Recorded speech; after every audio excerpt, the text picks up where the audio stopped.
नमस्कार दोस्तों, अगर आपको मेरे चैनल के कंटेंट अच्छे लगते हो तो मैं आपसे अनुरोध करूंगी कि मेरे चैनल को ज़रूर सब्सक्राइब करें और साथ ही साथ बेल आइकन भी प्रेस करें ताकि मेरे द्वारा अपलोड की हुई कहानियाँ सबसे पहले आप तक पहुँचे। धन्यवाद। निर्मला मुंशी प्रेमचंद्र द्वारा रचित प्रसिद्ध हिंदी उपन्यास है। इसका प्रकाशन सन 1927 में हुआ था। सन 1926 में दहेज प्रथा और अनमेल विवाह को आधार बनाकर इस उपन्यास का लेखन प्रारंभ हुआ। इस उपन्यास की कथा का केंद्र और मुख्य पात्र निर्मला नाम की 15 वर्षीय सुंदर और सुशील लड़की है। तो प्रस्तुत है निर्मला का भाग 2। कल्याणी के सामने अब एक विषम समस्या आ खड़ी हुई। पति के देहांत के बाद उसे अपनी दुर्व्यवस्था का यह पहला और बहुत ही कड़वा अनुभव हुआ। दरिद्र विधवा के लिए इससे बड़ी और क्या विपत्ति हो सकती है कि जवान बेटी सिर पर सवार हो।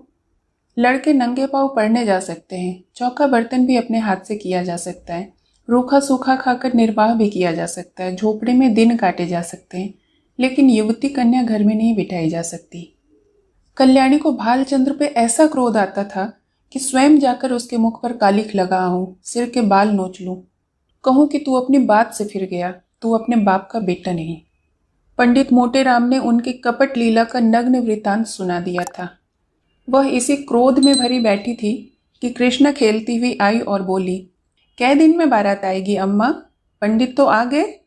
कल्याणी, बारात का सपना देख रही है क्या? कृष्णा, वही चंदर तो कह रहा था 2-3 दिनों में बारात आएगी। कल्याणी, एक बार तो कह दिया, सिर क्यों खाती है? कृष्णा, सबके घर तो बारात आ रही है, हमारे घर क्यों नहीं आती? कल्याणी, तेरे घर जो बारात आने वाला था उसके घर आग लग गई। कृष्णा, सच अम्मा? तब तो सारा घर जल गया होगा। कहाँ रहते होंगे? बहन जाकर कहाँ रहेगी? कल्याणी, अरे पगली, तू बात ही नहीं समझती। आग नहीं लगी, वह हमारे यहाँ ब्याह न करेगा। कृष्णा, यह क्यों अम्मा? पहले तो वहीं ठीक हो गया था ना? कल्याणी, बहुत से रुपये मांगता है, मेरे पास उसे देने को रुपये नहीं। कृष्णा, क्या बड़े लालची हैं अम्मा? कल्याणी, लालची नहीं है तो और क्या है? पूरा कसाई निर्दयी दगाबाज है। कृष्णा, तब तो अम्मा बहुत ही अच्छा हुआ, उसके घर बहन का ब्याह नहीं हो रहा, बहन उनके घर कैसे रहती? यह तो खुश होने वाली बात है अम्मा, तुम रंज क्यों करती हो? कल्याणी ने पुत्री को स्नेहमयी दृष्टि से देखा। इसका कथन कितना सत्य है, भोले शब्दों में समस्या का कितना मार्मिक निरूपण है। सचमुच यह तो प्रसन्न होने वाली बात है। ऐसे कुपात्रों से संबंध नहीं हुआ, रंज की तो कोई बात ही नहीं।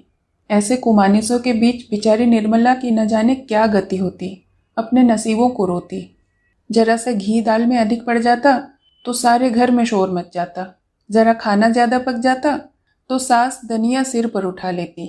लड़का भी ऐसा लोभी है, बड़ी अच्छी बात हुई, बेचारी को उम्र भर रोना पड़ता।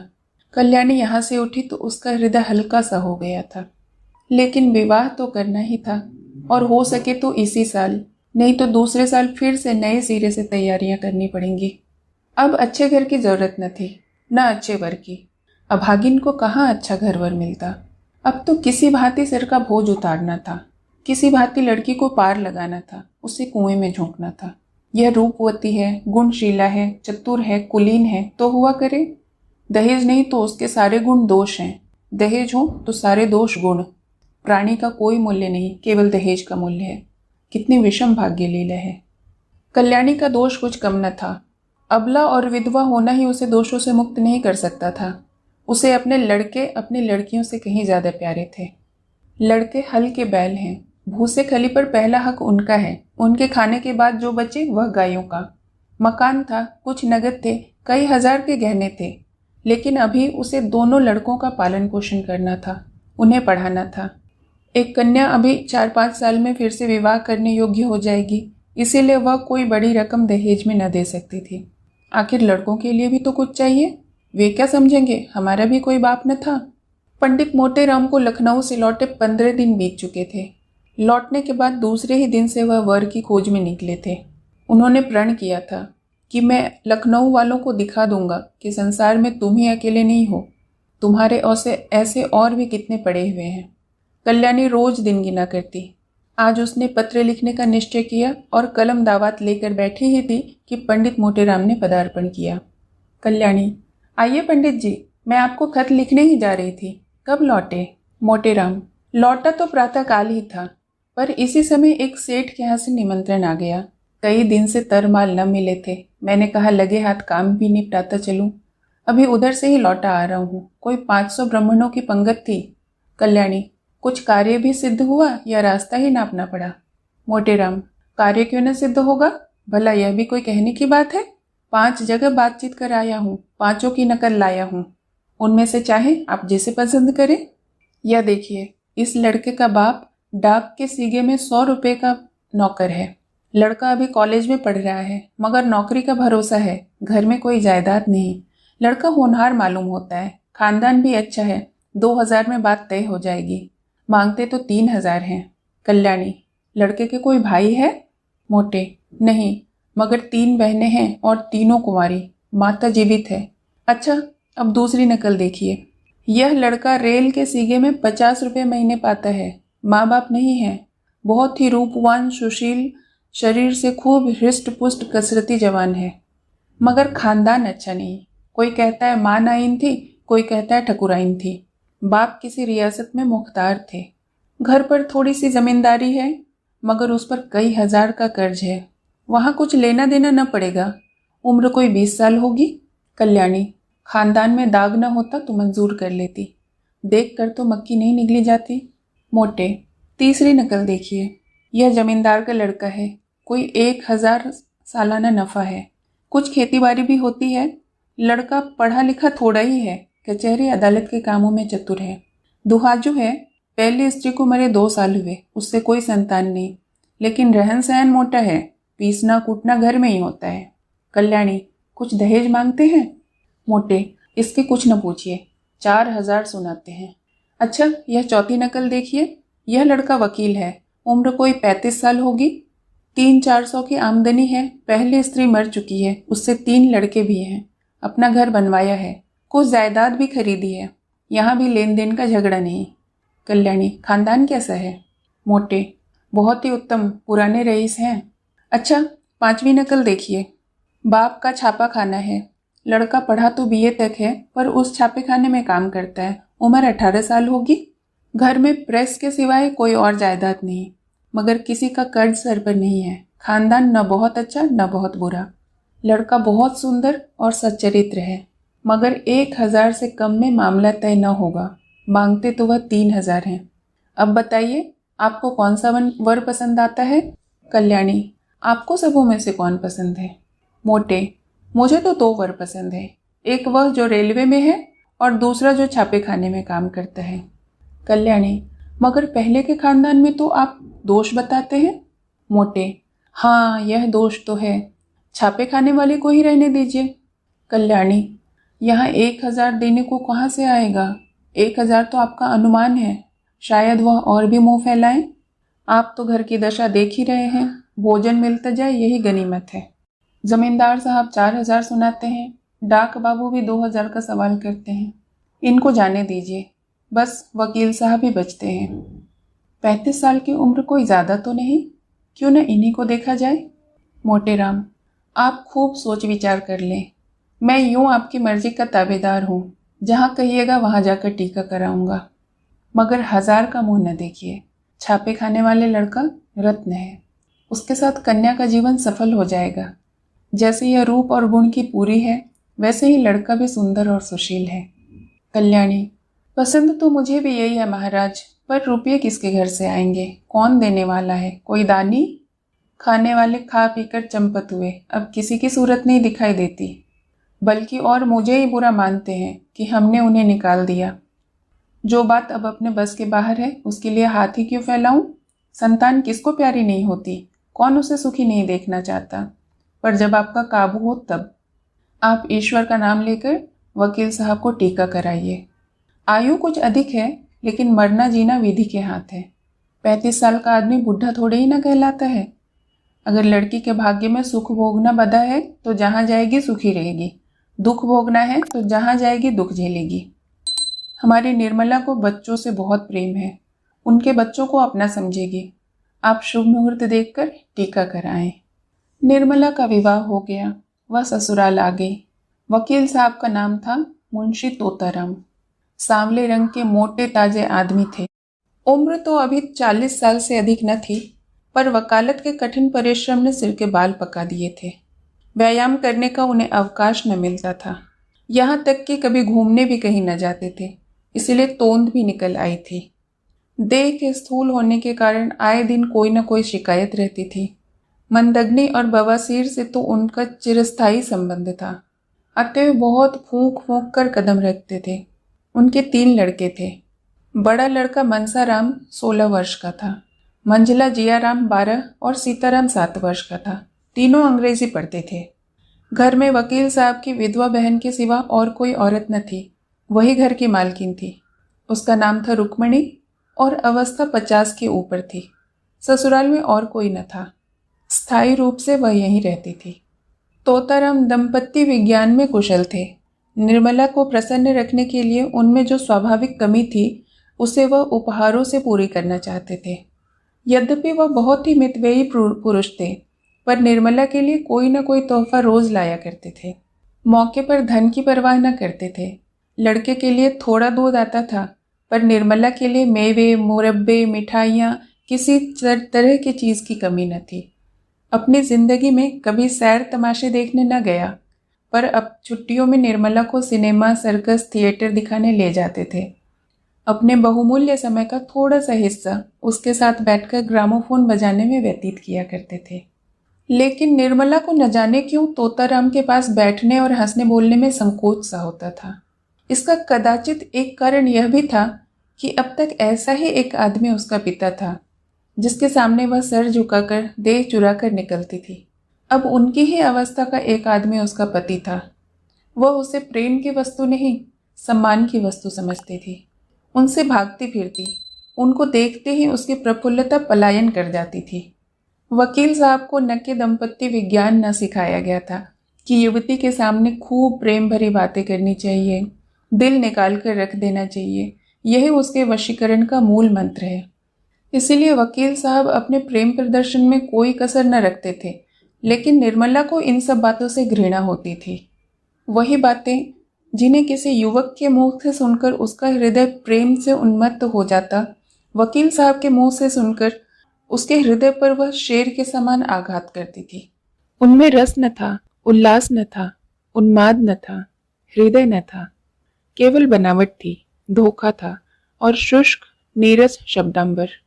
उसे इत्र और तेल बुरा न लगता था, सैर तमाशे बुरे न लगते थे, बनाव श्रृंगार भी बुरा न लगता था। बुरा लगता था तो केवल तोताराम के पास बैठना। वह अपना रूप और यौवन उन्हें न दिखाना चाहती थी, क्योंकि वहां देखने वाली आंखें न थी। वह इन्हें उन रसों का आस्वाद लेने योग्य न समझती थी। कली प्रभात समीर के स्पर्श से ही खिलती है, दोनों में समान सारस्य है। निर्मला के लिए वह प्रभात समीर कहाँ था?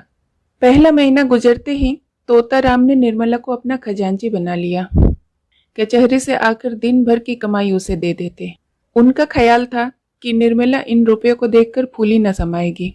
निर्मला बड़े शौक से इस पद का काम अंजाम देती, एक एक पैसे का हिसाब लिखती। अगर कभी रुपये कम मिलते तो पूछती, आज कम क्यों है? गृहस्थी के संबंध में उनसे खूब बातें करती। इन्हीं बातों के लायक वह उनको समझती थी। जो ही विनोद की बात उनके मुंह से निकल जाती, उसका मुख लीन हो जाता था।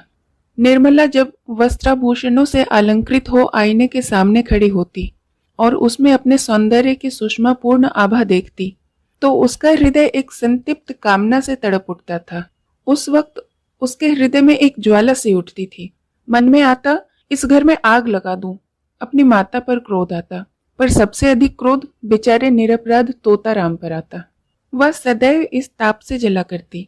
बांका सवार लदद्रु टट्टू पर सवार होना कब तक पसंद करेगा, चाहे उसे पैदल ही क्यों न चलना पड़े। निर्मला की दशा भी उसी बांके सवार की सी थी। वह उस पर सवार होकर उड़ना चाहती थी, उस उल्लासमयी विद्युत गति का आनंद उठाना चाहती थी। मगर टट्टू के हिनहिनाने और कनौतियां खड़ी करने से क्या आशा होती? संभव था कि बच्चों के साथ हंसने खेलने से वह अपनी दशा को थोड़ी देर के लिए भूल जाती, कुछ मन हल्का हो जाता। लेकिन रुक्मणी देवी लड़कों को उसके पास फटकने न देती थी, मानो वह कोई पिशाचिनी हो, उसे निगल जाएगी। रुक्मणी देवी का स्वभाव सारे संसार से निराला था। यह पता लगाना कठिन था कि वह किस बात से खुश होती थी और किस बात से नाराज। एक बार जिस बात से खुश हो जाती थी, दूसरी बार उसी बात से नाराज हो जाती थी। अगर निर्मला अपने कमरे में बैठी रहती तो कहती न जाने कहाँ की मनहूसिन है। अगर वह कोठे पर चढ़ जाती या महरियों से बात करने लगती तो छाती पीटने लगती। न लाज है न शर्म, निगोड़ी ने हया भून खाई है। अब क्या कुछ दिनों में बाजार में नाचेगी? जब से वकील साहब ने निर्मला के हाथ में रुपए पैसे देने शुरू किए, रुक्मणी उसकी आलोचना करने पर आरूढ़ हो गई। उन्हें मालूम होता था कि अब प्रलय होने में बहुत थोड़ी सी कसर रह गई है। लड़कों को बार बार रुपए पैसों की जरूरत पड़ती थी। जब तक वह खुद स्वामिनी थी, उन्हें बहला दिया करती थी। अब सीधे निर्मला के पास भेज देती। निर्मला को लड़कों का चटोरापन अच्छा न लगता था। कभी कभी पैसे देने से इनकार कर देती थी। रुक्मणी को अपने वाकबान सर करने का अवसर मिल जाता। अब तो मालकिन हुई है, लड़के काहे को जिएंगे? बिना माँ के बच्चे को कौन पूछे? रुपयों की मिठाई खा जाते थे, अब ढेले ढेले को तरसते हैं। निर्मला अगर चिढ़ के किसी दिन बिना कुछ पूछे ताजे पैसे दे देती थी तो देवी जी की दूसरी ही आलोचना शुरू हो जाती थी। इन्हें क्या, लड़के मरे या जिए इनकी बला से?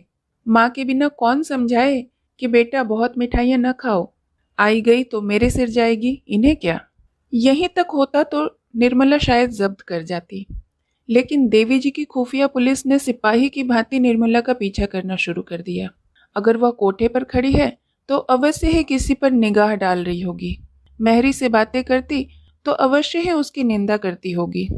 बाजार से कुछ मंगाती तो अवश्य ही विलास की वस्तु होगी। यह बराबर उसके पत्र पढ़ने की चेष्टा करती, छिप छिप कर बातें सुना करती। निर्मला उनकी दोधारी तलवार से कांपती रहती थी। यहाँ तक कि उसने एक दिन अपने पति से कहा, आप जरा जीजी को समझा दीजिए, क्यों मेरे पीछे पड़ी रहती हैं? तोताराम ने तेज होकर कहा, तुम्हें कुछ कहा है क्या? रोज कहती हैं, बात मुंह से निकालना मुश्किल है। अगर उन्हें इस बात की जलन है कि यह मालकिन क्यों बनी बैठी है तो आप उन्हीं को रुपए पैसे दे दीजिए, मुझे न चाहिए, वही मालकिन बनी रहे। मैं तो केवल इतना चाहती हूँ कि मुझे ताने मेहने न दिया करें। यह कहते कहते निर्मला की आंखों से आंसू बहने लगे। तोताराम को अपना प्रेम दिखाने का यह बहुत ही अच्छा मौका मिला। बोला, मैं आज ही उनकी खबर लूंगा, साफ कह दूंगा, मुंह बंद करके रहना है तो रहो, नहीं तो अपनी राह लो। इस घर की स्वामिनी वह नहीं तुम हो, वह केवल तुम्हारी सहायता के लिए है। अगर सहायता करने के बदले में तुम्हें दिक करती है तो उन्हें यहाँ रहने की जरूरत नहीं। मैंने सोचा था विधवा है, अनाथ है, पाव भर आटा खाएगी, पड़ी रहेगी। जब और नौकर चाकर खा रहे हैं तो वह तो अपनी बहन ही है, और लड़कों की देखभाल के लिए एक औरत की जरूरत भी थी तो रख लिया। लेकिन इससे यह न माने कि वह तुम्हारे ऊपर शासन करे। निर्मला ने फिर कहा, लड़कों को सिखा देती है कि जाकर माँ से पैसे मांगे, कभी कुछ कभी कुछ। लड़के आकर मेरी जान खाते हैं, घड़ी भर लेटना मुश्किल हो जाता है। डांटती हूँ तो वह आंखें लाल पीली करके दौड़ती है मुझ पर। मुझे समझती है कि लड़कों को देखकर जलती है। ईश्वर जानते होंगे कि मैं बच्चों को कितना प्यार करती हूँ। आखिर मेरे ही तो बच्चे हैं, मुझे उनसे क्यों जलन होगी? तोताराम क्रोध से कांप उठे। बोला, तुम्हें जो लड़का दिख करे उसे पीट दिया करो। मैं भी देख रहा हूँ कि लौंडे शरीर हो गए हैं। मानसाराम को तो मैं बोर्डिंग हाउस में भेज दूंगा, बाकी दोनों को तो आज ही ठीक किए देता हूँ। उस वक्त तोताराम कचहरी जा रहे थे। डांट डपट करने का मौका न था, लेकिन कचहरी से लौटते ही उन्होंने घर में रुक्मणी से कहा, क्यों बहन, तुम्हें इस घर में रहना है या नहीं? अगर रहना है तो शांत होकर रहो, यह क्या कि दूसरों का रहना मुश्किल कर दो। रुक्मणी समझ गई कि बहू ने अपना वार किया, पर वह दबने वाली औरत नहीं थी।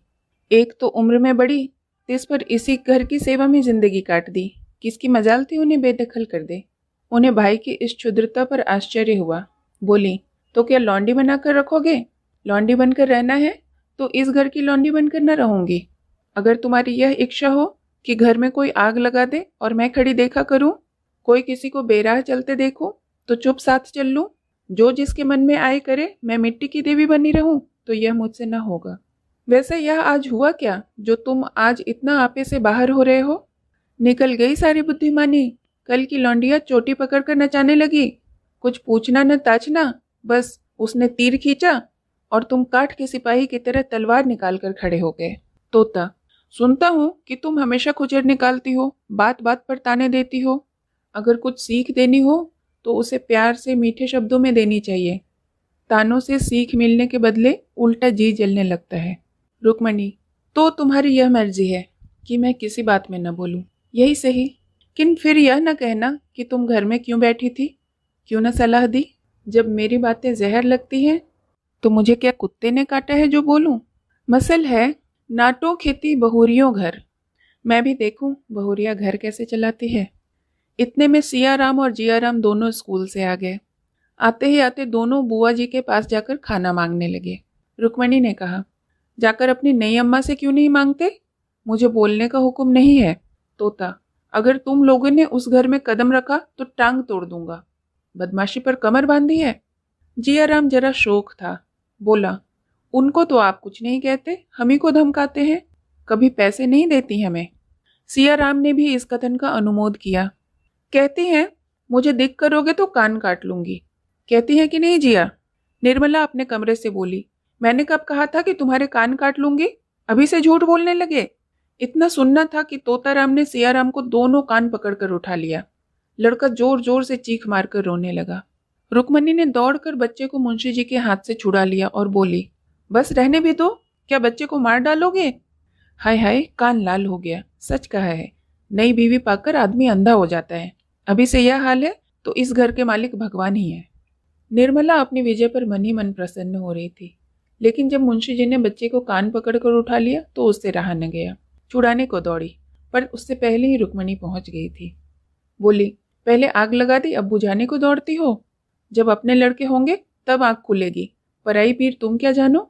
निर्मला, खड़े तो हैं, पूछ लो ना, मैंने क्या आग लगा दी? मैंने तो इतना ही कहा था कि लड़के मुझे पैसे के लिए बार बार दिक करते हैं। इसके सिवाय मेरे मुंह से जो कुछ निकला हो तो मेरी आंखें फूट जाएं। तोता, मैं खुद इन लौंडों की शरारत देखा करता हूँ, अंधा थोड़े ही हूँ। तीनों जिद्दी और शरीर हो गए हैं। बड़े मियाँ को तो मैं आज ही हॉस्टल भेजता हूँ। रुक्मणी, अब तक तो तुम्हें इनकी कोई शरारत न सूझी थी, आज आंखें इतनी तेज हो गई। तोताराम, तुम्ही ने इन्हें इतना शोक कर रखा है। रुक्मणी, तो मैं ही विष की गांठ हूँ, मेरे ही कारण तुम्हारा घर चौपट हो रहा है। लो, मैं जाती हूँ, तुम्हारे लड़के हैं, मारो चाहे काटो, मैं न बोलूंगी। यह कहकर वह वहां से चली गई। निर्मला बच्चे को रोते देख विह्वल हो उठी। उसने उसे छाती से लगा लिया और गोद में लिए हुए अपने कमरे में आकर उसे चुमकारने लगी, लेकिन बालक और भी सिसक सिसक कर रोने लगा। उसका अबोध हृदय इस प्यार में वह मातृ स्नेह न पाता था जिसे दैव ने उसे वंचित कर दिया था। यह वात्सल्य न था, केवल दया थी। यह वह वस्तु थी जिस पर उसका कोई अधिकार न था, जो केवल उसे भिक्षा के रूप में दी जा रही थी। पिता ने पहले भी एक दो बार मारा था जब उसकी माँ जीवित थी, लेकिन तब उसकी माँ उसे छाती से लगाकर रोती न थी। वह अप्रसन्न हो उससे बोलना छोड़ देती थी, यहाँ तक कि वह स्वयं ही थोड़ी देर के बाद सब कुछ भूलकर फिर माता के पास दौड़ा चला जाता था। शरारत के लिए सजा पाना तो उसकी समझ में आता था, लेकिन मार खाने पर चुमकारा जाना उसकी समझ में न आता था। मातृ प्रेम में कठोरता होती थी, लेकिन मृदुलता से मिली हुई। इस प्रेम में वह करुणा थी, पर कठोरता न थी, जो आत्मीयता का गुप्त संदेश है। स्वस्थ अंग की परवाह कौन करता है, लेकिन वही अंग जब किसी वेदना से टपकने लगता है तो उसे ठेस और धक्के से बचाने का यत्न किया जाता है। निर्मला का करुण रोदन बालक को उसके अनाथ होने की सूचना दे रहा था। वह बड़ी देर तक निर्मला की गोद में बैठा रोता रहा और रोते रोते सो गया। निर्मला ने उसे चारपाई पर सुलाना चाहा तो बालक ने सुषुप्ता अवस्था में दोनों कोमल हाथें उसके गले में डाल दी और ऐसे चिपट गया मानो नीचे कोई गड्ढा हो। शंका और भय से उसका मुख विकृत हो गया। निर्मला ने फिर बालक को गोद में उठा लिया, चारपाई पर न सुला सकी। इस समय बालक को गोद में लिए हुए उसे ऐसी तुष्टि हो रही थी जो अब तक कभी न हुई थी। आज पहली बार उसे आत्मवेदना हुई। जब तक आंखें नहीं खुलती हैं, अपना कर्तव्य मार्ग नहीं समझता। अब वह मार्ग उसे साफ दिखाई दे रहा था। उस दिन अपने प्रगाढ़ प्रणय का सबल प्रमाण देने के बाद मुंशी तोताराम को आशा हुई थी कि निर्मला के मर्मस्थल पर मेरा सिक्का जम जाएगा, लेकिन उनकी यह आशा लेश मात्र भी पूरी न हुई। बल्कि पहले तो कभी कभी वह उनसे हंस बोलकर बोला भी करती थी, पर अब बच्चों के ही लालन पालन में व्यस्त रहने लगी। जब भी घर आते बच्चों को उसके पास बैठा पाते। निर्मला का तृषित हृदय प्रणय की ओर से निराश हो इस अवलंब को ही अपनी गनीमत समझने लगा था। बच्चों के साथ हंसने बोलने में उसकी मातृ कल्पना तृप्त होती थी। पति के साथ हंसने बोलने में उसे जो संकोच, जो अरुचि तथा जो अनिच्छा होती थी, यहाँ तक कि वह उठकर भाग जाना चाहती थी, उसके बदले बच्चों के सच्चे सरल स्नेह से चित्त प्रसन्न हो जाता था। पहले मनसाराम उसके पास आते हुए झिझकता था, लेकिन मानसिक विचार में 5 साल छोटा। हॉकी और फुटबॉल ही उसका संसार, उसकी कल्पनाओं का मुक्त क्षेत्र तथा उसकी कामनाओं का हरा भरा बाग था। इकहरे बदन का छरहरा, सुंदर, हंसमुख, लज्जाशील बालक था, जिसका घर से केवल भोजन का नाता था, बाकी सारा दिन जाने कहाँ घूमता रहता था।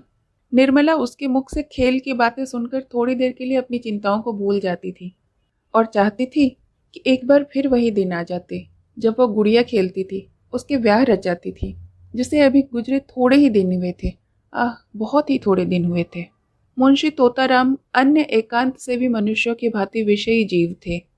कुछ दिनों तक तो वह निर्मला को सैर तमाशे दिखाते रहे, लेकिन जब देखा कि इसका कोई फल नहीं होता तो फिर एकांत सेवन करने लगे। दिन भर के कठिन मानसिक परिश्रम के बाद उनका चित्त आमोद प्रमोद के लिए लालायित हो जाता, लेकिन जब अपनी विनोद वाटिका में प्रवेश करते और उसके फूलों को मुरझाया, पौधों को सूखा और क्यारियों से धूल उड़ती देखते तो उनका जी चाहता क्यों न इस वाटिका को उजाड़ दूं। निर्मला उनसे क्यों विरक्त रहती है, इसका रहस्य उन्हें कभी समझ में न आता। दाम्पत्य शास्त्र के सारे मंत्रों की परीक्षा कर चुके थे, पर मनोरथ पूरा न हुआ। अब क्या करना चाहिए यह उनकी समझ में न आता था। एक दिन वह इसी चिंता में बैठे हुए थे कि उनके सहपाठी मित्र नयन सुखराम आकर बैठ गए और सलाम वलाम करने के बाद मुस्कुराकर पूछे, आजकल तो खूब गहरी छंती होगी, नई बीवी का आलिंगन करके जीवन का मजा आ जाता होगा, बड़े भाग्यवान हो। भई रूठी हुई जवानी को मनाने का इससे अच्छा और कोई उपाय नहीं कि नया विवाह हो जाए। यहाँ तो जिंदगी बवाल हो रही है। पत्नी जी इस बुरी तरह चिमटी हैं कि किसी तरह पिंड ही नहीं छोड़ती। मैं तो दूसरी शादी की फिक्र में हूँ, कहीं डॉल हो तो ठीक ठाक करा दो, दस्तूरी में एक दिन तुम्हें उसके हाथ से बने हुए पान खिला देंगे। तोताराम ने गंभीर भाव से कहा, कहीं ऐसी हिमाकत न कर बैठना, नहीं तो पछताओगे। लौंडिया लौंडों से खुश रहती हैं, हम तुम अब उस काम के नहीं रहे। सच कहता हूँ, मैं तो शादी करके पछता रहा हूँ। बुरी बला गले पड़ी। सोचा था 2-4 साल और जिंदगी का मजा उठा लूं, पर उल्टी आते गले पड़ी। नयन सुख, तुम क्या बातें करते हो? लौंडियों को पंजे में लाना मुश्किल बात है क्या? जरा सैर तमाशे दिखा दो, उनके रंग रूप की तारीफ कर दो, बस रंग जम गया। तोताराम, यह सब कुछ कर धर के हार गया। नयन, अच्छा, कुछ इत्र तेल फूल पत्ते चाट वाट का भी मजा चखाया? तोता, अजी यह सब कर चुका, दंपत्य शास्त्र के सारे मंत्रों का इम्तिहान दे चुका हूँ, सब कोरी गप्पे हैं। नयन, अच्छा, तो अब मेरी एक सलाह मानो, जरा अपनी सूरत बनवा लो। यहाँ आजकल एक बिजली के डॉक्टर आए हुए हैं जो बुढ़ापे का निशान मिटा देते हैं। क्या मजाल कि चेहरे पर एक झुर्रियाँ या सिर का एक बाल पका रह जाए। न जाने क्या जादू कर देते हैं कि आदमी का चोला ही बदल जाता है। तोता, फीस क्या लेते हैं? नयन, फीस तो सुना शायद 500 रुपये। तोता, अजी कोई पाखंडी होगा, बेवकूफ़ों को लूट रहा होगा, कोई रोगन लगाकर 2-4 दिनों के लिए जरा चेहरा चिकना कर देता होगा। इश्तिहारी डॉक्टरों पर तो अपना विश्वास ही नहीं। 10-5 की बात होती तो कहता जरा दिल लगी ही सही। 500 रुपये तो बड़ी रकम है। नयन, तुम्हारे लिए 500 रुपये कौन सी बड़ी बात है? 1 महीने की आमदनी है। मेरे पास तो भाई 500 रुपये होते तो सबसे पहला काम यही करता। जवानी के 1 घंटे की कीमत 500 रुपये से कहीं ज़्यादा है। तोता, अजी कोई सस्ता नुस्खा बताओ, कोई फकीरी जड़ी बूटी जो बिना किसी हर फिटकरी के रंग चोखा हो जाए। बिजली और रेडियम बड़े आदमियों के लिए रहने दो, उन्हीं को मुबारक। नयन, तो फिर रंगीलेपन का स्वांग रचो। यह ढीला ढाला कोट फेंको, तंजेब की चुस्त अचकन हो, चुन्नटदार पजामा, गले में सोने की जंजीर पड़ी हुई, सिर पर जयपुरी साफा बांधा हुआ, आंखों में सुरमा और बालों में हिना का तेल पड़ा हुआ। तोंद का पिचकाना भी जरूरी है। दोहरा कमरबंद बंधे, जरा तकलीफ तो होगी पर अचकन सज उठेगी। खिजाब मैं ला दूंगा। 150 गजलें याद कर लो और मौके मौके के शेर पढ़ लो। बातों में रस भरा हो, ऐसा मालूम हो कि तुम्हें दीन और दुनिया की कोई फिक्र नहीं, बस जो कुछ है तुम्हारी प्रियतमा ही है। जवामर्दी और साहस के काम करने का मौका ढूंढते रहो। रात को झूठ मूठ शोर करो और चोर चोर करके तलवार लेकर अकेले ही पिल पड़ो। हाँ, जरा मौका देख लेना, ऐसा न हो कि सचमुच का चोर आ जाए, नहीं तो सारी कलई खुल जाएगी और मुफ्त मुफ्त में उल्लू बनोगे। उस वक्त तो जवामर्दी इसी में है कि दम साधे सीधे खड़े रहो, जिससे वह समझे कि तुम्हें कोई खबर ही नहीं। लेकिन ज्यों ही चोर भाग खड़ा हो, तुम फिर उछलकर बाहर निकलो और तलवार लेकर कहाँ कहाँ कहते हुए दौड़ो। ज्यादा नहीं, 1 महीना मेरी बातों का इम्तिहान करके देखो। अगर वह तुम्हारी दम न भरने लगे तो जो जुर्माना मांगो वह दूं। तोताराम ने तो उस वक्त उसकी बातें हंसी में उड़ा दी, जैसे कि एक व्यवहार कुशल मनुष्य को करना चाहिए। लेकिन इसमें कुछ बातें उसके मन में बैठ गईं। उसका असर पड़ने में कोई संदेह न था। धीरे धीरे रंग बदलने लगे। पहले बालों से शुरू किया, फिर सूरमे की बारी आई। यहाँ तक कि 1-2 महीने में उनका कलेवर ही बदल गया। गजलें याद करने का प्रस्ताव तो हास्यपद था, लेकिन वीरता की डींग मारने में कोई हानि न थी। उस दिन से वह रोज अपनी जवामर्दी का कोई न कोई प्रसंग अवश्य छेड़ देते। निर्मला को संदेह होने लगा कि कहीं इन्हें उन्माद का रोग तो नहीं हो गया है। जो आदमी मूंग की दाल और मोटे आटे के 2 फुलके खाकर भी नमक सुलेमानी का मोहताज हो, उसके छैलेपन पर उन्माद का संदेह न हो तो आश्चर्य है क्या। निर्मला पर इस पागलपन का और क्या रंग जमता। अब उसे उन पर दया आने लगी थी। क्रोध और घृणा का भाव तो जाता ही रहा। क्रोध और घृणा तो उनसे होती है जो लोग होश में हों। पागल आदमी पर तो दया ही आती है। वह बात बात में उनकी चुटकियां लेती, उनका मजाक उड़ाती, जैसे पागलों के साथ लोग किया करते हैं। हाँ, इसका ध्यान रखती थी कि वह समझ न जाए। वह सोचती, बेचारा अपने पाप का प्रायश्चित कर रहा है। यह सारा स्वांग इसलिए ही तो है कि मैं अपना दुख भूल जाऊं। आखिर अब अपना भाग्य तो बदल सकता नहीं, इस बेचारे को क्यों जलाऊं। एक दिन तोताराम रात को 9 बजे बांके बने हुए सैर करके लौटे और निर्मला से बोले, आज 3 चोरों से सामना हो गया। जरा शिवपुर की तरफ चला था, अंधेरा ही था। जो ही रेल की सड़क के पास पहुंचा तो 3 आदमी तलवार लिए हुए न जाने किधर से आ पड़े। यकीन मानो, तीनों काले देव थे और मैं बिल्कुल अकेला। मेरे पास सिर्फ यह छड़ी थी। उधर तीनों तलवार बांधे हुए। मेरे होश उड़ गए। समझ गया कि जिंदगी का सफर यहीं तक था। मगर मैंने भी सोचा, मरता हूं तो वीरों की मौत क्यों न मरूं। इतने में से एक आदमी ने ललकार कर मुझे कहा, रख दे तेरे पास जो कुछ हो और चुपके से चला जा। मैं छड़ी संभाल कर खड़ा हो गया और बोला, मेरे पास तो सिर्फ यह छड़ी है और इसका मूल्य एक आदमी का सिर है। मेरे मुंह से इतना निकलना था कि तीनों तलवार खींचकर मुझ पर झपट पड़े और मैं उन वारों को छड़ी पर रोकने लगा। तीनों झल्ला झल्ला कर वार करते, खटाके की आवाज होती और मैं बिजली की तरह झपट कर उनके तारों को काट देता था। कोई 10 मिनट तक तीनों ने खूब तलवार का जौहर दिखाया, पर मुझ पर एक रेफ तक न आई। मजबूरी यही थी कि मेरे हाथ में तलवार न थी। यदि कहीं तलवार होती तो एक को जीता न छोड़ता। खैर, कहाँ तक बयां करूं। उस वक्त मेरे हाथों की सफाई देखने के काबिल थी। मुझे खुद पर आश्चर्य हो रहा था, यह चपलता मुझ में आई कहाँ से। जब तीनों ने देखा कि यहाँ दाल नहीं गलने वाली, तो तलवार म्यान में रख ली और पीठ ठोक कर बोले, जवान, तुम सा वीर आज तक नहीं देखा। हम तीनों 300 पर भारी हैं। गांव के गांव ढोल बजाकर लूटते हैं, पर आज तुमने हमें नीचा दिखा दिया। आज हमने तुम्हारा लोहा मान लिया।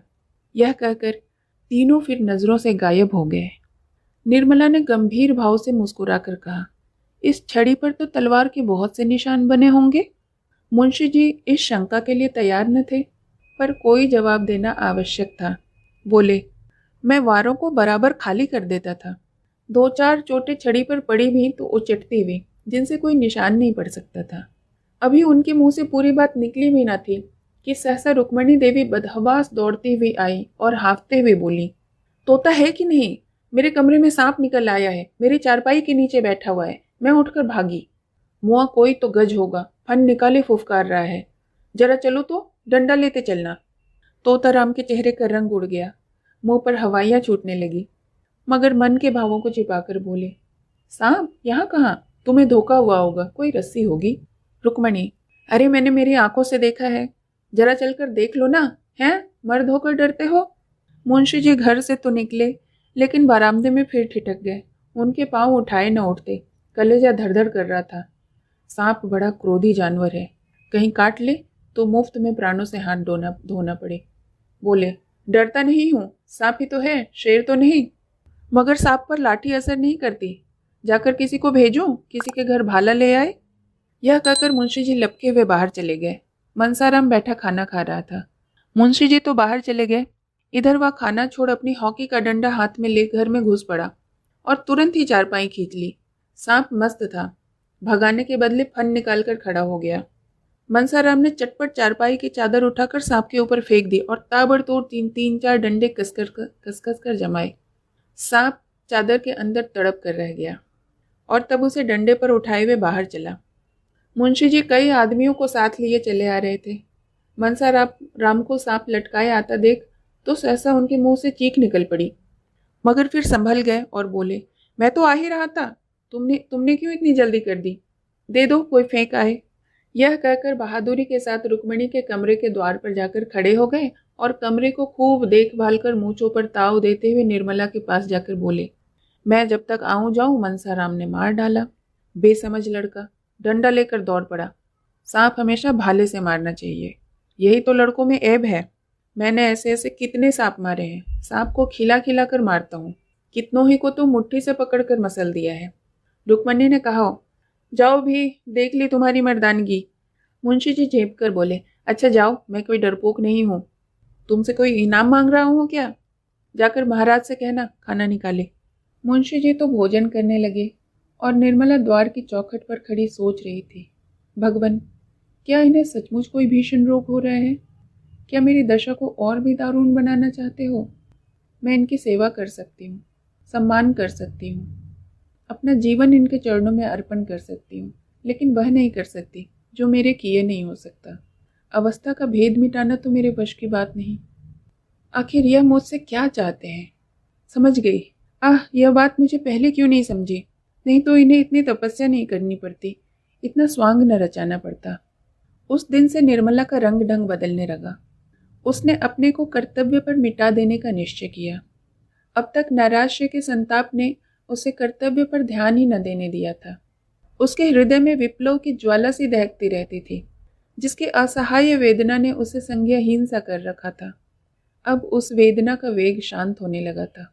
उसे ज्ञात हुआ कि मेरे लिए जीवन का कोई आनंद नहीं। उसका स्वप्न देखकर क्यों इस जीवन को नष्ट करूं? संसार के सब प्राणी सुख सेज पर ही तो नहीं सोते, मैं भी उन्हीं अभागों में से हूँ। मुझे भी विधाता ने दुख की गठरी ढोने के लिए भेजा है। वह बोझ सिर से नहीं उतार सकता, उसे फेंकना भी चाहूं तो नहीं फेंक सकती। उस कठिन भार से चाहे आंखों में अंधेरा छा जाए, चाहे गर्दन टूटने लगे, चाहे पैर उठाना दुश्वार हो जाए, लेकिन यह गठरी ढोनी ही पड़ेगी। उम्र भर का कैदी कहाँ तक रोएगा? रोए भी तो कौन देखता है, किसे उस पर दया आती है? रोने से काम में हर्ज होने के कारण उसे और भी तो यातनाएं ही सहनी पड़ती हैं। दूसरे दिन वकील साहब कचहरी से आए तो देखा निर्मला की साहस्य मूर्ति अपने कमरे के द्वार पर खड़ी है। वह अनिंद छवि देखकर उनकी आंखें तृप्त हो गई। आज बहुत दिनों बाद उन्हें यह कमल खिला हुआ दिखाई दिया है। कमरे में एक बड़ा सा आईना दीवार में लटका हुआ था, उस पर एक पर्दा पड़ा रहता था। आज उसका पर्दा उठा हुआ था। वकील साहब ने कमरे में कदम रखा तो शीशे पर निगाह पड़ी। अपनी सूरत साफ साफ दिखाई दी। उनके हृदय में चोट सी लग गई। दिन भर के परिश्रम से मुख की कांति मलिन हो गई थी। भांति भांति के पौष्टिक पदार्थ खाने पर भी गालों की झुर्रियां साफ दिखाई दे रही थी। तोंद कसी होने पर भी किसी मुंहजोर घोड़े की भांति बाहर निकली हुई थी। आईने के ही सामने किंतु दूसरी ओर निर्मला भी खड़ी हुई थी। दोनों की सूरतों में कितना अंतर था। एक रत्न जड़ित विशाल भवन, दूसरा टूटा फूटा खंडहर। वह उस आईने की ओर न देख सके। अपनी यह हीन अवस्था उनके लिए असहाय थी। वह आईने के सामने से हट गए। उन्हें अपनी सूरत से घृणा होने लगी। फिर इस रूपवती कामिनी का उनसे घृणा करना कोई आश्चर्य की बात तो न थी। निर्मला की ओर ताकने का भी उन्हें साहस न हुआ। उसकी यह अनुपम छवि उनके हृदय में शूल बनकर रह गई। निर्मला ने कहा, आज इतनी देर कहाँ लगाई? दिन भर राह देखते देखते आंखें फूट जाती हैं। तोताराम ने खिड़की की ओर ताकते हुए जवाब दिया, मुकदमों के मारे दम मारने की छुट्टी नहीं मिलती। अभी एक मुकदमा और था, लेकिन मैं सिरदर्द का बहाना भाग के आ गया। निर्मला, तो क्यों इतने मुकदमे लड़ते हो? काम उतना ही करना चाहिए जितना आराम से हो सके। प्राण देकर थोड़े ही काम किया जाता है। मत लिया करो इतने मुकदमे। मुझे रुपयों का लालच नहीं। तुम आराम से रहोगे तो रुपये बहुत मिलेंगे। तोताराम, भाई आती हुई लक्ष्मी भी तो नहीं ठुकराई जाती। निर्मला, लक्ष्मी अगर रक्त और मांस का भेंट भेंट लेकर आती है तो उसका ना आना ही अच्छा। मैं धन की भूखी नहीं हूँ। इस वक्त मनसाराम भी स्कूल से लौटा। धूप में चलने के कारण मुख पर पसीने की बूंदें आ गई थी। गोरे मुखड़े पर खून की लाली दौड़ रही थी। आंखों से ज्योति की सी निकलती मालूम होती थी। द्वार पर खड़ा होकर बोला, अम्मा जी, लाइए कुछ खाने को निकाल दीजिए, जरा खेलने को जाना है। निर्मला जाकर गिलास में पानी ले आई और एक तश्तरी में कुछ मेवे रखकर मनसाराम को दिए। मनसाराम जब खाकर चलने लगा तो निर्मला ने पूछा, कब तक आओगे? मनसाराम, कह नहीं सकता, गोरों के साथ हॉकी का मैच है। बारक यहाँ से बहुत दूर है। निर्मला, भाई जल्दी आना, खाना ठंडा हो जाएगा तो कहोगे मुझे भूख नहीं। मनसाराम ने निर्मला की ओर सरल और स्नेह भाव से देखकर कहा, मुझे देर हो जाएगी तो समझ लीजिएगा, वहीं खा रहा हूँ, मेरे लिए बैठने की जरूरत नहीं। वह चला गया। निर्मला बोली, पहले तो घर में आते ही न थे, मुझसे बोलते शर्माते थे। किसी चीज़ की जरूरत होती तो बाहर से ही मंगवा भेजते। जब से मैंने बुलाकर कहा तब से आने लगे हैं। तोताराम ने कुछ चिढ़कर कहा, तुम्हारे पास खाना मांगने क्यों आता है? दीदी से क्यों नहीं कहता? निर्मला ने यह बात प्रशंसा पाने की लोभ से कही थी। वह यह दिखाना चाहती थी कि मैं तुम्हारे लड़कों को कितना चाहती हूँ। यह कोई बनावटी प्रेम न था। उसे लड़कों से सचमुच में स्नेह था। उसके चरित्र में अभी तक बाल भाव ही प्रधान था। उसमें वही उत्सुकता, वही चंचलता, वही विनोद प्रियता विद्यमान थी। और बालकों के साथ उसकी ये बाल प्रवृत्तियां प्रस्फुटित हो रही थीं। पत्नी सुलभ ईर्ष्या अभी तक उसके मन में उदय नहीं हुई थी, लेकिन पति के प्रसन्न होने के बदले नाक भौं सिकोड़ने का आशय न समझकर बोली, मैं क्या जानूं, उनसे क्यों नहीं मांगते? मेरे पास आते हैं तो दुत्कार नहीं देती हूँ। अगर ऐसा करूं तो यही होगा कि लड़कों को देखकर जलती है। मुंशी जी ने इसका कुछ जवाब न दिया, लेकिन आज उन्होंने मुवक्किलों से बातें नहीं की, सीधे मनसाराम के पास गए और उसका इम्तिहान लेने लगे। यह जीवन में पहला ही ऐसा अवसर था कि इन्होंने मनसाराम या किसी लड़के की शिक्षोन्नति के विषय में इतनी दिलचस्पी दिखाई हो। उन्हें अपने काम से सिर उठाने की फुर्सत ही न मिलती थी। उन्हें इन विषयों को पढ़े हुए लगभग 40 वर्ष हो चुके थे। तब से उनकी ओर आंखें तक न उठाई थी। वह कानूनी पुस्तकों और पत्रों के सिवा कुछ और न पढ़ते थे।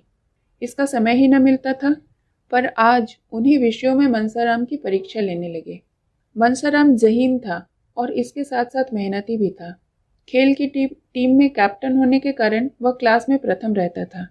जिस पाठ को एक बार देख लेता पत्थर की लकीर हो जाती। मुंशी जी को उतावलेपन में ऐसे मार्मिक प्रश्न तो नहीं सूझे जिसके उत्तर देने में चतुर लड़के को भी कुछ सोचना पड़ता, और ऊपरी प्रश्नों को मनसाराम चुटकियों में उड़ा देता था।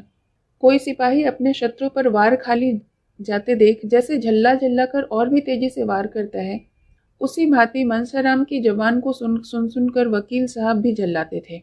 वो कोई ऐसा प्रश्न चाहते थे जिसका जवाब मनसाराम से न बन पड़े। देखना चाहते थे कि इसका कमजोर पहलू कहाँ है। यह देख अब उन्हें संतोष न हो सकता था कि वह क्या करता है। वह यह देखना चाहते थे कि वह क्या नहीं कर सकता। कोई अभ्यस्त परीक्षक मनसाराम की कमजोरियों को आसानी से दिखा देता, पर वकील साहब अपनी आधी शताब्दी की भूली भी शिक्षा के आधार पर इतने सफल कैसे हो सकते थे। अंत में उन्हें अपना गुस्सा उतारने के लिए कोई और बहाना न मिला तो बोले, मैं देखता हूँ कि तुम सारे दिन इधर उधर मटर गश्ती किया करते हो। मैं तुम्हारे चरित्र को तुम्हारी बुद्धि से बढ़कर समझता हूँ, और तुम्हारा यूं आवारा घूमना मुझे कभी गवारा नहीं हो सकता।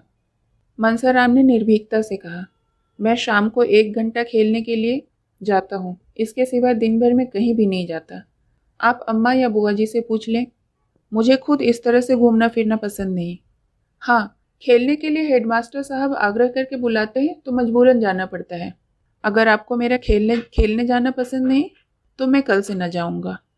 मुंशी जी ने देखा कि बातें दूसरे रुख पर जा रही हैं तो तीव्र स्वर में बोले, मुझे इस बात का इत्मीनान क्यों कर रहे हो कि खेलने के सिवा तुम कहीं और घूमने नहीं जाते? मैं बराबर शिकायतें सुनता हूँ। मनसाराम ने उत्तेजित होकर कहा, किन महाशय ने आपसे शिकायत की? जरा मैं भी तो सुनूं। वकील, कोई हो, इसे तुमसे कोई मतलब नहीं। तुम्हें इतना विश्वास होना चाहिए कि मैं झूठा आक्षेप नहीं करता। मनसाराम, अगर मेरे सामने आकर कोई कह दे कि मैंने इन्हें घूमते देखा है तो मुंह न दिखाऊं। वकील, किसी को ऐसी क्या गरज पड़ी है कि तुम्हारी मुंह पर तुम्हारी शिकायत करे और तुमसे बैर मोल ले? तुम अपने 2-4 साथियों को लेकर उसके घर की खपरेल फोड़ते फिरो। मुझसे इस किस्म की शिकायत एक आदमी ने नहीं, कई आदमियों ने की है, और कोई वजह नहीं कि मैं अपने दोस्तों की बात पर विश्वास न करूं। मैं चाहता हूं कि तुम स्कूल में ही रहा करो। मनसाराम ने मुंह गिराकर कहा, मुझे वहां रहने में कोई आपत्ति नहीं, जब से कहिए चला जाऊंगा। वकील, तुमने मुंह क्यों लटका लिया? क्या वहां रहना अच्छा नहीं लगता? ऐसा मालूम होता है मानो वहां जाने से भय से तुम्हारी नानी मरी जा रही है। आखिर बात क्या है? वहां तुम्हें तकलीफ क्यों होगी? मनसाराम छात्रालय में रहने को उत्सुक नहीं था, लेकिन जब मुंशी जी ने यह बात कह दी और इसका कारण पूछा, तो वह अपनी झेप मिटाने के लिए प्रसन्नचित्त होकर बोला, मुंह क्यों लटकाऊं? तकलीफ कोई नहीं, और हो भी तो उसे सह सकता हूँ। कल से चला जाऊंगा। हाँ, अगर जगह खाली न हुई तो मजबूरी है।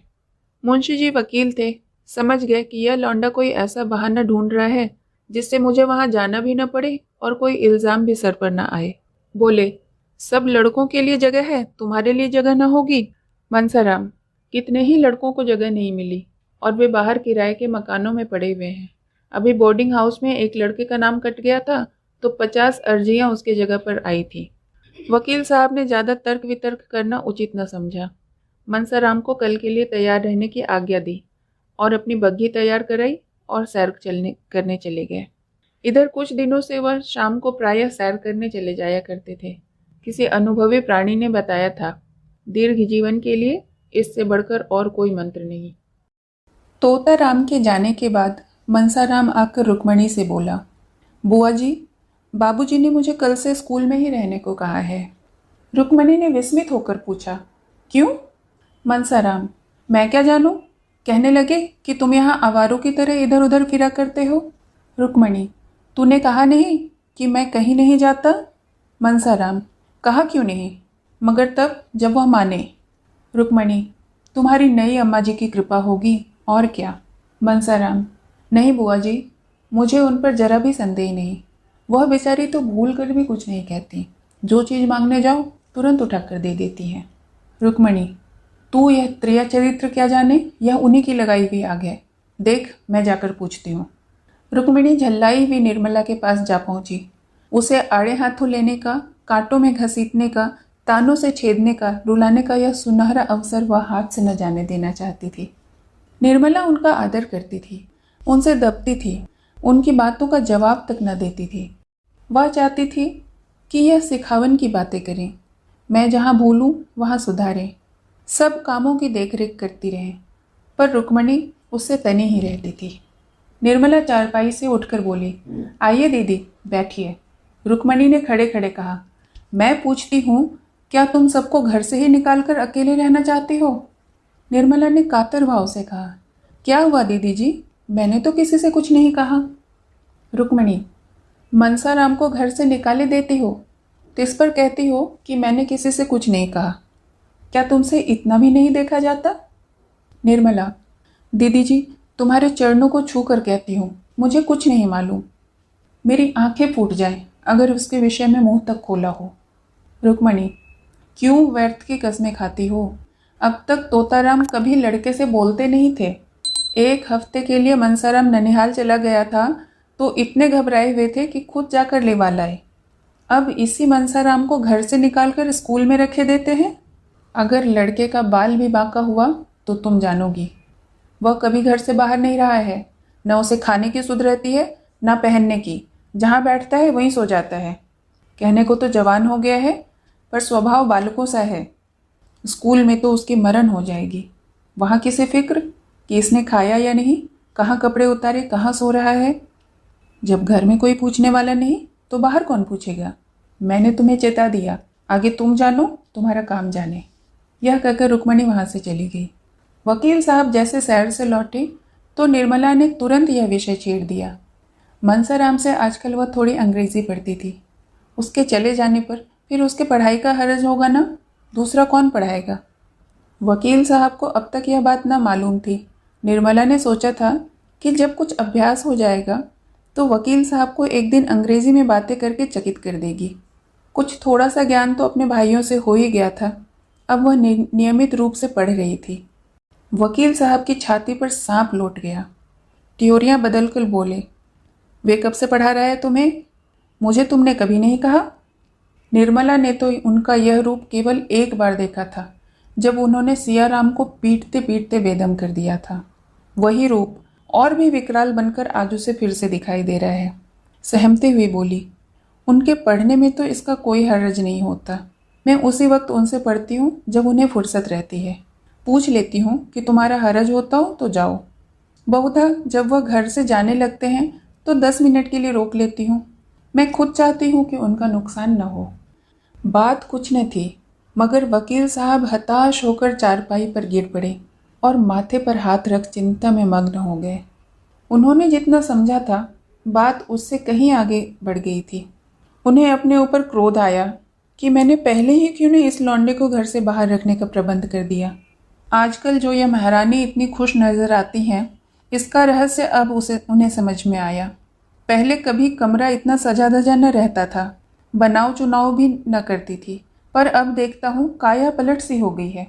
जी में तो आया इसी वक्त चलकर मनसाराम को निकाल दें, लेकिन प्रौढ़ बुद्धि ने समझाया कि इस अवसर पर क्रोध करने की जरूरत नहीं। किसी ने इसे भांप लिया तो गजब ही हो जाएगा। जरा इसके मनोभावों को टटोलना चाहिए। बोले, यह तो मैं जानता हूँ कि तुम्हारे 2-4 मिनट पढ़ने से उसका कोई हर्ज नहीं होता, लेकिन आवारा लड़का है। अपना काम न करने का उसे एक बहाना तो मिल ही जाता है। कल को अगर फेल हो गया तो साफ कह देगा, मैं तो दिन भर पढ़ता रहता था। मैं तुम्हारे लिए कोई मिस नौकर लगा दूंगा, कुछ ज़्यादा खर्च ना होगा। तुमने मुझसे पहले क्यों नहीं कहा? यह तुम्हें भला क्या पढ़ाता होगा, 2-4 शब्द बताकर भाग जाता होगा। इस तरह तो तुम्हें कुछ भी ना आएगा। निर्मला ने तुरंत इस आक्षेप का खंडन किया। नहीं, यह बात तो नहीं। वह मुझे बहुत दिल लगाकर पढ़ाते हैं और उनकी शैली भी कुछ ऐसी है कि पढ़ने में मन लगता है। आप एक दिन उनका समझाना देखिए। मैं तो समझती हूँ कि मिस इतने ध्यान से न पढ़ाएगी। मुंशी जी अपने प्रश्न कुशलता पर मूंछों पर ताव देते हुए बोले, दिन में एक ही बार पढ़ाता है या कई बार? निर्मला अब भी इन प्रश्नों का आशय न समझी। बोली, पहले तो शाम को ही पढ़ा दिया करते थे, अब कई दिनों से एक बार आकर लिखाना भी सिखा जाते हैं। वह तो कहते हैं कि मैं अपने क्लास में सबसे अच्छा हूँ। अभी परीक्षा में इन्हीं को प्रथम स्थान मिला था। फिर आप कैसे समझते हैं कि उनका पढ़ने में जी नहीं लगता? मैं इसलिए और भी कहती हूँ कि दीदी समझेंगी इसी ने आग लगाई है। मुफ्त में मुझे ताने सुनने पड़ेंगे। अभी ज़रा देर ही हुई है, धमका कर गई हैं। मुंशी जी ने दिल में कहा, खूब समझता हूँ, तुम कल की छोकरी मुझे चढ़ाने चली। दीदी का सहारा लेकर अपना मतलब पूरा करती है। बोले, मुझे नहीं समझ आता बोर्डिंग का नाम सुनकर क्यों इस लौंडे की नानी मरती है। और लड़के तो खुश होते हैं कि अब अपने दोस्तों में रहेंगे, या उल्टे रो रहा है। अभी कुछ दिन पहले तक तो यह दिल लगाकर पढ़ाई करता था। यह उसी मेहनत का नतीजा है कि आज वह अपने क्लास में सबसे अच्छा है। लेकिन इधर कुछ दिनों से इसे सैर सपाटे का चस्का पड़ चला है। अगर अभी से रोकथाम न की गई तो पीछे करते धरते न बनेगा। तुम्हारे लिए मैं एक मिस रख दूंगा। दूसरे दिन मुंशी जी प्रातःकाल कपड़े लत्ते पहनकर बाहर निकले। दीवान खाने में कई मुवक्किल बैठे हुए थे। उनमें से एक राजा साहब भी थे। राजा साहब जिनसे मुंशी जी को कई हजार सालाना मेहनताना मिलता था, मगर मुंशी जी ने उन्हें वहीं बैठा छोड़ 10 मिनट में आने का वादा करके बग्घी पर बैठ स्कूल के हेडमास्टर के यहाँ जा पहुँचे। हेडमास्टर साहब बहुत सज्जन पुरुष थे। वकील साहब का बहुत आदर सत्कार किया, पर उनके यहाँ एक भी लड़के को रखने की खाली जगह न थी। सभी कमरे भरे हुए थे। इंस्पेक्टर साहब की कड़ी ताकीद थी कि मुफस्सिल के लड़कों को जगह देकर तब शहर के लड़कों को जगह दिया जाए। इसीलिए यदि कोई जगह खाली भी हुई तो भी मनसाराम को जगह न मिल सकेगी, क्योंकि कितने ही बाहरी लड़कों के प्रार्थना पत्र रखे हुए हैं। मुंशी जी वकील थे। रात दिन ऐसे प्राणियों से साबिका रहता था जो लोभवश असंभव का भी संभव, असाध्य को भी साध्य बना सकते थे। समझे शायद कुछ ले देकर ही काम निकल जाए। दफ्तर क्लर्क से कुछ ढंग की बातचीत करनी चाहिए, पर उसने हंस कर कहा, मुंशी जी, यह कचहरी नहीं, स्कूल है। हेडमास्टर साहब के कानों में इसकी भनक भी पड़ गई ना तो जामे से बाहर हो जाएंगे और मनसाराम को खड़े खड़े निकाल देंगे, और संभव है कि अफसरों से शिकायत भी कर दें। बेचारे मुंशी जी अपना समूह लेकर रह गए। 10 बजते बजते झुंझलाए वे घर पर लौटे। मनसाराम उसी वक्त घर से स्कूल जाने के लिए निकला। मुंशी जी ने कठोर नेत्रों से उसे देखा, मानो वह उनका शत्रु हो, और घर में चले गए। इसके बाद 10-12 दिनों तक वकील साहब का यही नियम रहा।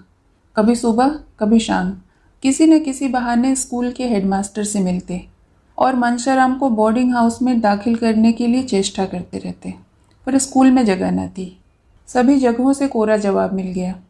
अब 2 ही उपाय थे, या तो मनसाराम को अलग किराए के मकान में रखा जाए या किसी दूसरे स्कूल में भर्ती किया जाए। ये दोनों ही बातें आसान थी। मुफस्सिल के स्कूलों की जगह अक्सर खाली रहती थी, लेकिन अब मुंशी जी की शंका कुछ शांत हो गई थी। उस दिन से उन्होंने मनसाराम को कभी घर में जाते न देखा था, यहाँ तक कि अब वह खेलने भी न जाता था। स्कूल जाने के पहले और आने के बाद बराबर अपने कमरे में बैठा रहता था।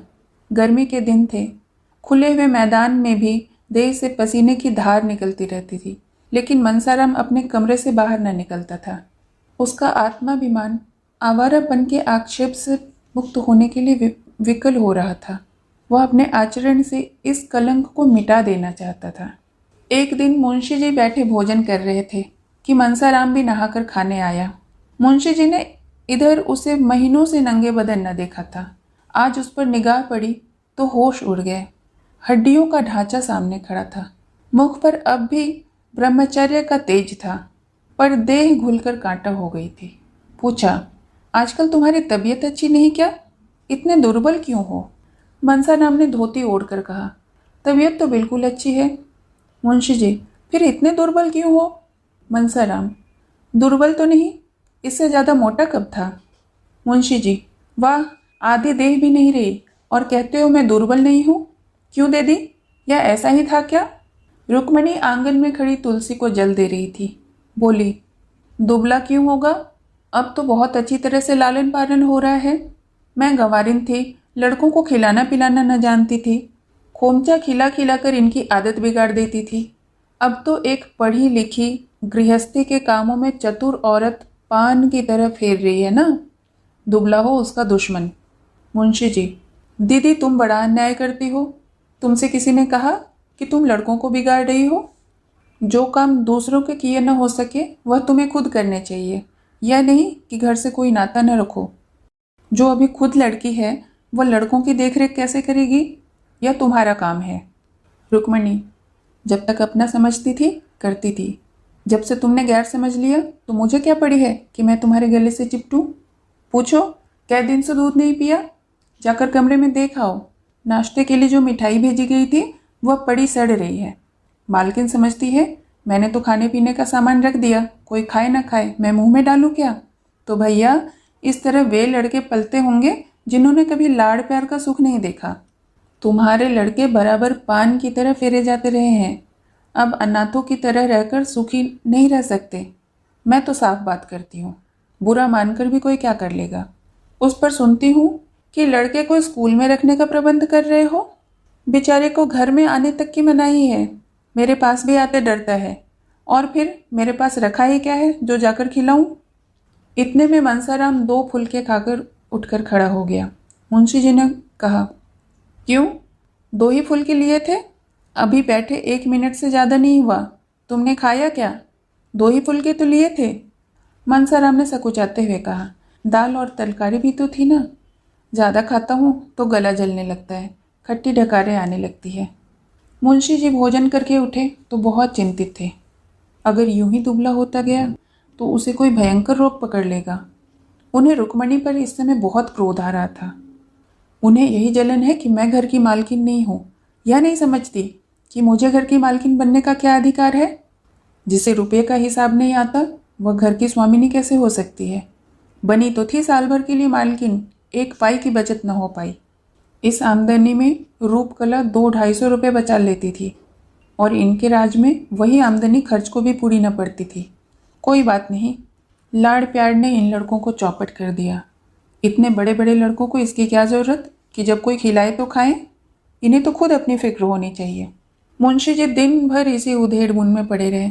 2-4 मित्रों के साथ जिक्र भी किया। लोगों ने कहा, उसके खेल कूद में बाधा न डालिए, अभी से उसे कैद भी न कीजिए। खुली हवा में चरित्र के भ्रष्ट होने की उससे कम ही संभावना होती है जितनी कि बंद कमरे में। कुसंगत से जरूर बचाइए, मगर यह भी नहीं कि उसे घर से ही न निकलने दीजिए। युवावस्था में एकांतवास चरित्र के लिए बहुत ही हानिकारक है। मुंशी जी को अब अपनी गलती मालूम हुई। घर लौटकर मनशाराम के पास गए। वह अभी स्कूल से आया था और बिना कपड़े उतारे एक किताब सामने खोलकर सामने खिड़की की ओर ताक रहा था। उसकी दृष्टि एक भिखारिन पर लगी हुई थी जो अपने बालक को गोद में लिए भिक्षा मांग रही थी। बालक माता की गोद में बैठा ऐसा प्रसन्न था मानो वह किसी राज सिंहासन पर बैठा हो। मनसाराम उस बालक को देखकर रो पड़ा।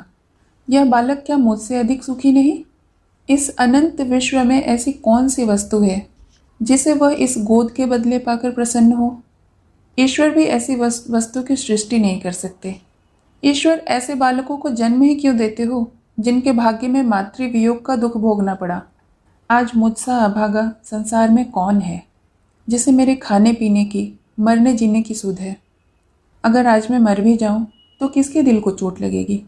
पिता को अब मुझे रुलाने में मज़ा आता है। वह मेरी सूरत भी नहीं देखना चाहते। मुझे घर से निकालने की तैयारी हो रही है। आह माता, तुम्हारा लाडला बेटा आज आवारा कहाँ जा रहा है? वही पिताजी जिनके हाथ में तुमने हम तीनों भाइयों के हाथ पकड़ाए थे, आज मुझे आवारा और बदमाश कह रहे हैं। मैं इस योग्य भी नहीं कि इस घर में रह सकूं। यह सोचते सोचते मनसाराम अपार वेदना से फूट फूट कर रोने लगा। उसी समय तोताराम कमरे में आकर खड़े हो गए। मनसाराम ने चटपट आंसू पोंछ डाले और सिर झुकाकर खड़ा हो गया। मुंशी जी ने शायद पहली बार उसके कमरे में कदम रखा था। मनसाराम का दिल धड़ धड़ करने लगा। देखें आज क्या होता है। मुंशी जी ने उसको रोते देखा तो एक क्षण के लिए उनका वात्सल्य घोर निद्रा से चौंक पड़ा और घबरा कर बोले, क्यों रोते हो बेटा? किसी ने कुछ कहा है? मनसाराम ने बड़ी मुश्किल से उमड़ते हुए आंसुओं को रोककर कहा, जी नहीं, रोता तो नहीं हूँ। मुंशी जी, तुम्हारी अम्मा ने कुछ कहा? मनसाराम, जी नहीं, वह तो मुझसे बोलती भी नहीं। मुंशी जी, क्या करूँ बेटा, शादी तो इसीलिए ही की थी कि बच्चों को माँ मिल जाएगी, लेकिन वह आशा पूरी न हुई। तो क्या बिल्कुल नहीं बोलती? मनसाराम, जी नहीं, इधर महीनों से नहीं बोली। मुंशी जी, बड़ी विचित्र स्वभाव की औरत है, मालूम ही नहीं होता क्या चाहती। मैं जानता कि उसका ऐसा मिजाज होता तो कभी शादी न करता। रोज एक न एक बात लेकर खड़ी हो जाती है। उसी ने मुझसे कहा था, दिन भर न जाने कहाँ गायब रहता है। मैं उसके दिल की बात क्या जानता था? समझा तुम कुसंगत में पड़कर शायद इधर उधर घूमा करते होगे। ऐसा कौन सा पिता है जिसे अपने प्यारे पुत्र को आवारे फिरते देख रंज न हो? इसीलिए मैंने तुम्हें बोर्डिंग स्कूल में रखने का निश्चय किया था। बस, और कोई बात नहीं थी बेटा। मैं तुम्हारा खेलना कूदना बंद नहीं करना चाहता। तुम्हारी यह दशा देखकर मेरे दिल के टुकड़े हुए जाते हैं। कल मुझे मालूम हुआ मैं भ्रम में था। तुम शौक से खेलो, सुबह शाम मैदान जाया करो, ताज़ी हवा से तुम्हें लाभ होगा। जिस चीज़ की ज़रूरत हो मुझसे कहो, उनसे कहने की ज़रूरत नहीं। समझ लो कि वह घर में है ही नहीं। तुम्हारी माता छोड़कर चली गई तो मैं तो हूँ। बालक का सरल निष्कपट हृदय पितृ प्रेम से पुलकित हो उठा। मालूम हुआ कि साक्षात भगवान खड़े हैं। नैराश्य और क्षोभ से विकल हो उसने अपने मन में पिता को निष्ठुर और न जाने क्या क्या समझ रखा था। विमाता से उसे कोई गिला न था। अब उसे ज्ञात हुआ कि मैंने अपने देवतुल्य पिता के साथ कितना अन्याय किया है। पितृभक्ति की एक तरंग सी हृदय में उठी और वह अपने पिता के चरणों पर सर रखकर रोने लगा। मुंशी जी करुणा से विवल हो गए। जिस पुत्र को क्षण भर आंखों से दूर रखना उनके लिए मुश्किल होता था, जिसके शील, बुद्धि और चरित्र का अपने पराये में सभी बखान करते थे, उसी के प्रति इनका हृदय इतना कठोर क्यों हो गया? वह अपने प्रिय पुत्र को ही शत्रु समझने लगे, उसको निर्वासन देने के लिए तैयार हो गए। निर्मला पुत्र और पिता के बीच दीवार बनकर खड़ी थी। निर्मला को अपनी ओर खींचने के लिए पीछे हटना पड़ता था और पिता तथा पुत्र में अंतर बढ़ता जाता था। फलितः आज दशा यह हो गई कि अपने अभिन्न पुत्र से उन्हें छल करना पड़ा। आज बहुत सोचने के बाद उन्हें एक ऐसी युक्ति सूझी जिससे आशा हो रही है कि वह निर्मला को बीच से निकालकर अपनी दूसरी बाजू को अपनी तरफ खींच लेंगे। उन्होंने उस युक्ति का आरंभ भी कर दिया था, लेकिन इसमें अभीष्ट सिद्ध होगा या नहीं, यह कौन जानता था।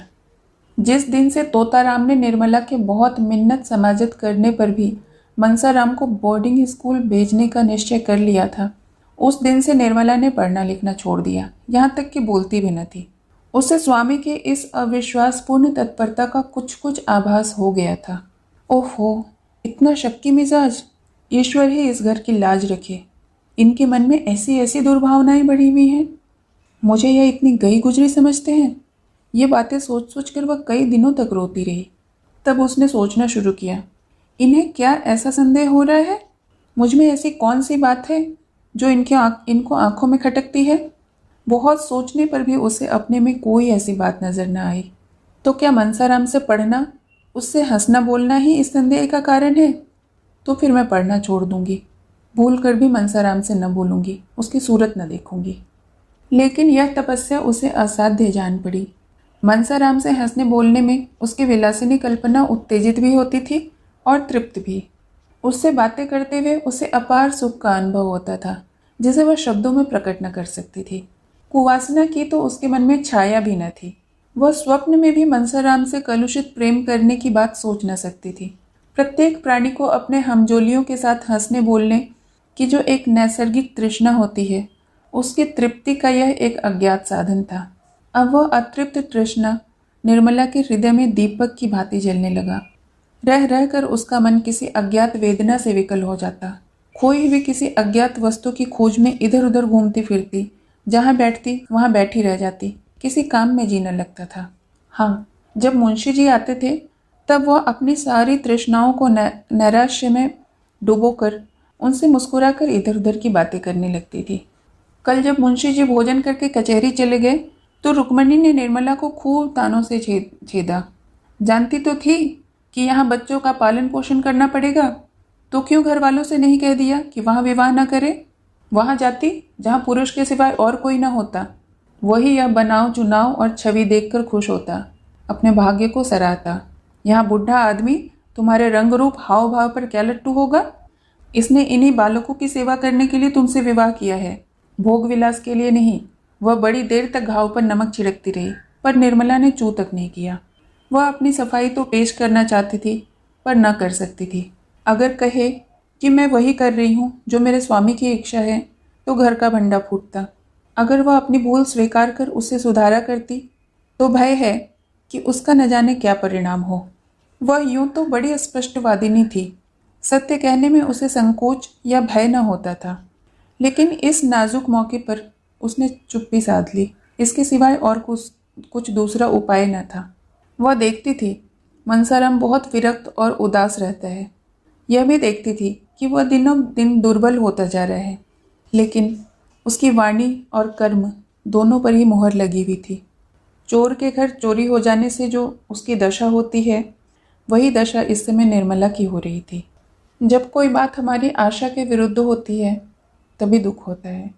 मनसाराम को निर्मला से इस बात की आशा न थी कि वे उसकी शिकायत करेंगी, इसलिए उसे घोर वेदना हो रही थी। वह क्यों मेरी शिकायत करती हैं?